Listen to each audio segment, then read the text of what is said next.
Kavitha ma'am, Edappadi Palaniswami அவர்கள் பேசினது ஸ்ட்ராட்டஜியா இல்ல தப்பான நகர்வா? அவரு நினைச்சிட்டு இருக்க கட்டாயமா தப்பான நகர்வு தான். சார் சொல்றாருல்ல, அது வந்து குறிப்பிட்ட நான் ஹிந்துக்களோட குரல்னு கூட சொல்ல மாட்டேன். ஹிந்துத்துவவாதிகளோட குரல். நம்மளுடைய நம்மளுடைய இத்தோஸ்ன்னு ஒண்ணு இருக்குல்ல. 2019ல நாடாளுமன்ற தேர்தல் நடக்குது.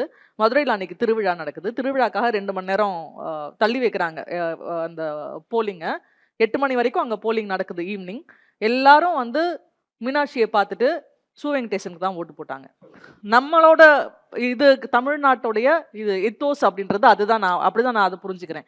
அப்போ இந்த மாதிரியான எடப்பாடி வந்து நீங்க எதுக்கு இதை எடுத்து ஸ்கூல் கட்டுறீங்க இல்ல காலேஜ் கட்டுறீங்கன்னு சொல்லும்போது அது கட்டாயமாக எங்க எடுபடாது அப்படின்னு நான் நினைக்கிறேன். பாரதியார் சொன்ன ஒரு ரொம்ப அழகான ஒரு கவிதை இருக்கு. அன்ன சத்திரம் ஆயிரம் வைத்தல் அப்படின்னு ஆரம்பிக்கிற கவிதை.